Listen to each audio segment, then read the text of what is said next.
President Trump कह रहे हैं कि हमने धमकी दी कि अगर आप सीज फायर नहीं करोगे तो हम आपके साथ व्यापार नहीं करेंगे। और जैसे ही उन्होंने ये महसूस किया कि ऐसा हो सकता है कि दोनों पाकिस्तान और हिंदुस्तान ने कहा कि हाँ, हम समझौता करने के लिए तैयार हैं। इसके बारे में भी प्रधानमंत्री जी ने कुछ नहीं कहा। और प्रधानमंत्री जी कहते हैं कि एक नया आयाम स्थापित हुआ है ऑपरेशन सिंदूर की वजह से। बिल्कुल सही कह रहे हैं आप प्रधानमंत्री जी, एक नया आयाम स्थापित हुआ है।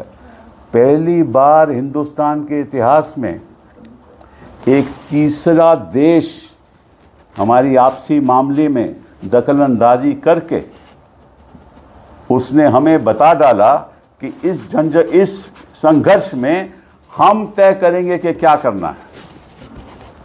ये पहले हिंदुस्तान में कभी हिंदुस्तान के इतिहास में नहीं हुआ।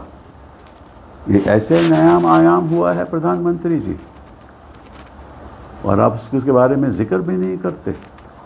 आप जिक्र भी नहीं करते कि कैसे ये समझौता हुआ। पहली बात ये।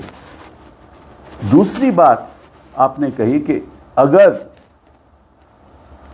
पाकिस्तान दोबारा, क्योंकि ये स्टेट स्पॉन्सर्ड टेररिज्म है, हम आपके साथ सहमत हैं, ये टेररिज्म पाकिस्तान स्टेट स्पॉन्सर्ड है। आपने कहा कि अगर दोबारा आतंकी ऐसे हमला करेंगे तो हम फिर तो मुंह तोड़ जवाब देंगे। इसका मतलब क्या हुआ? इसका मतलब आतंकवाद खत्म नहीं हुआ। इसका मतलब आतंकवादी सारे मारे नहीं गए। इसका मतलब दोबारा ऐसा हो सकता है। और प्रधानमंत्री जी, एक छोटी सी बात मैं ज़रा कह दूं, बुरा ना मानना। पुलवामा किसकी देख देख में हुआ था? केंद्र सरकार थी ना वहाँ। और अभी पहलगाम किसकी देख देख में हुआ? हमें निगरानी रखनी चाहिए। बेरहम तरीके से हमारे नागरिक मारे जाएं इस तरह, उसकी जिम्मेदारी कौन लेगा?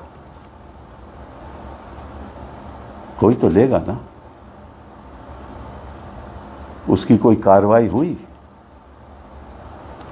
और हो क्या गया है कि जो प्रेसिडेंट ट्रंप हैं उन्होंने टेररिज्म का जिक्र भी नहीं किया अपने भाषण में। टेररिज्म की बात ही नहीं की, जैसे कि टेररिज्म कोई मुद्दा ही नहीं है। ये हमने जो मुंह तोड़ जवाब दिया, ये किस लिए दिया? क्योंकि हमारे मासूम लोगों के खिलाफ 26 लोगों की मौत हो गई टेररिस्ट के हाथों से, और प्रेसिडेंट ट्रंप टेररिज्म का जिक्र भी नहीं करता। आपको ये बात कहनी चाहिए थी। ये दुख की बात है कि दूसरे देश हमारी आपसी झगड़े में एक दखलंदाजी देते हैं, बयानबाजी करते हैं, और जो असली बात है कि हम टेररिज्म के शिकार हैं उसके बारे में जिक्र भी नहीं करते। आपको ये आपत्ति जितानी, अपनी विरोध करना चाहिए इस बात का कि ये आपत्तिजनक है। विश्व के नेतृत्व को यह सोचना चाहिए कि Pakistan is the source of terrorism. और आप कहते हैं कि Pakistan state sponsored terrorist state है। मैं आपसे सहमत हूं। तो आप यूपीए में अमेंडमेंट कीजिए, अमेंडमेंट करके एक शेड्यूल बनाइए, उसमें सारा पार्लियामेंट आपके साथ रहेगा। उस एक्ट के द्वारा हम पारित करेंगे कि Pakistan is a terrorist state. मैं आज आपको आश्वासन देता हूं कि विपक्ष आपके साथ रहेगा। मैं विपक्ष के तरफ से नहीं बोल सकता, बट मुझे मालूम है कि इस लड़ाई में विपक्ष आपके साथ है, मैं आपके साथ हूं, हिंदुस्तान की जनता आपके साथ है। हम चाहते हैं कि टेररिज्म खत्म हो, लेकिन आप हिम्मत कीजिए, पाकिस्तान को टेररिस्ट स्टेट डिक्लेयर कीजिए और फिर अमेरिका को कहिए कि आप पाकिस्तान से ट्रेड नहीं कर सकते, क्यों? ये वो टेररिस्ट स्टेट है। तब हम मानेंगे कि एक नया आयाम स्थापित हुआ है।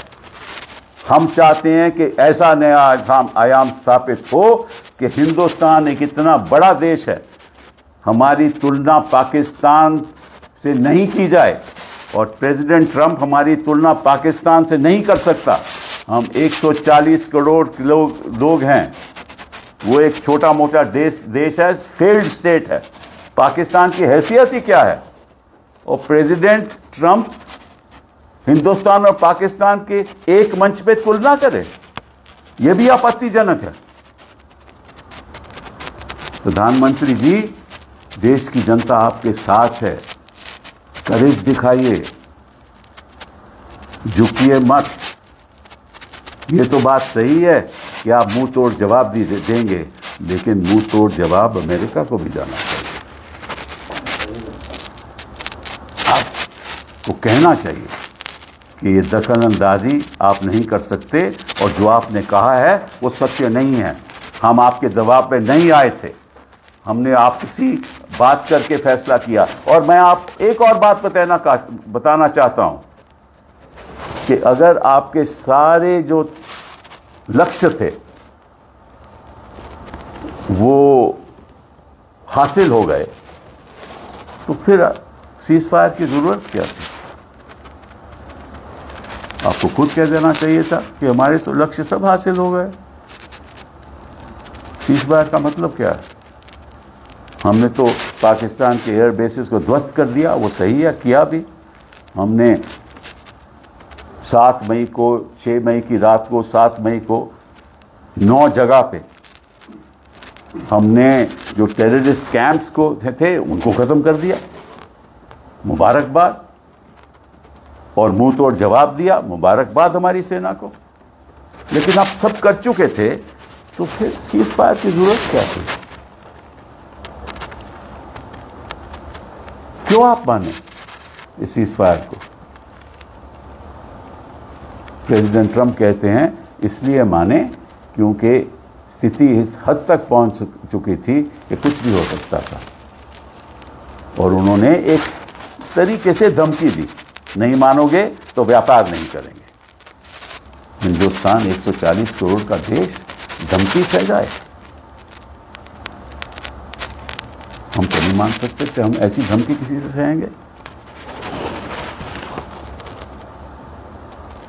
आपका शुक्रिया कि आपने देशवासियों के सामने अपनी बात रखी और अपने सेनानियों को सल्यूट किया। They deserve that. We are proud of them. We are proud of our country. We are proud that the nation has stood up in one voice. But we are not proud of the fact that for the first time in the history of this country, Nehru, Indira Gandhi, Vajpayee ji, Dr. Manmohan Singh never allowed third-party intervention. This is a new normal that was established, which I think is perhaps the biggest mistake that we have made in our effort to take this forward without realizing what the consequences can be, and in the end listening to a third party to resolve our bilateral issues, which was our commitment under the Simla Agreement of 1972. Thank you very much.